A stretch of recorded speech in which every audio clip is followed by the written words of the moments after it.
Well, it's November, and that means we cannot put off talking about Thanksgiving any longer. I know this is a year that we could all have done without, but that being said, I'm sure there is something that you are thankful for. Now, let's talk about celebrating, and I'm going to get on my soapbox for just a second. COVID is still very much a risk, and I want you all to have a safe and healthy Thanksgiving.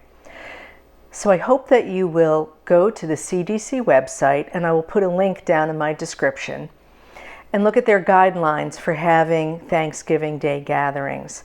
We want to make sure that all of our relatives and loved ones are here next year when we can all come together as big groups. But for this year, we've got to keep it small, okay?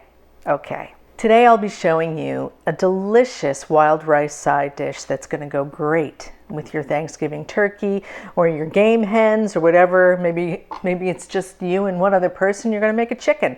Whatever. This is delicious with poultry. And just for fun, we're going to serve it out of a pumpkin, which will look beautiful on your table. This is a ghost pumpkin. Sometimes they call it a Casper pumpkin. Isn't that cute? So I pierced it. I microwaved it for 5 minutes to make it easy to cut. Now we're going to cut off the top and clean it out and get on to our next step. So as you can see, I've cleaned out the inside of the pumpkin, and then I just put a light layer of olive oil on the outside, and we're going to roast this in a 425 oven for half an hour. While our pumpkin is roasting, we'll start on the rice. I have 2 cups of wild rice, long grain. We have pepper, salt, about 1.5 cups of chopped walnuts, 1.5 cups of dried cranberries, 3/4 cup of scallions. You want to use the green and the white, a tablespoon of butter, an orange, and instead of making our rice in water, I'm using 2 cups of chicken broth and 1.5 cups of orange juice, and that'll give it a nice zesty flavor which goes great with the cranberries.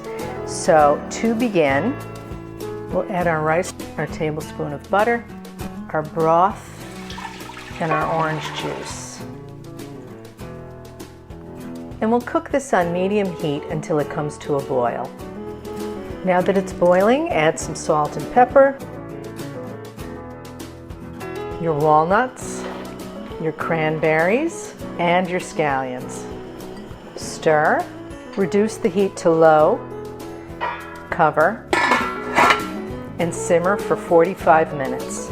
After 45 minutes, remove from the heat and let rest for 10 minutes. Add the zest of an orange, then just fluff it with a fork. And you want to give it a little taste test to make sure you don't have to adjust the salt.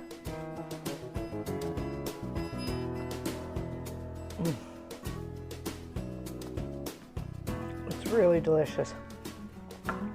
Yum. All right, and then we just spoon it into our pumpkin.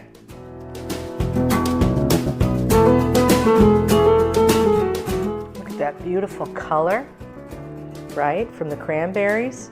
Once you taste this, you will not want to save it for Thanksgiving. You'll want to eat it all winter long. Enjoy.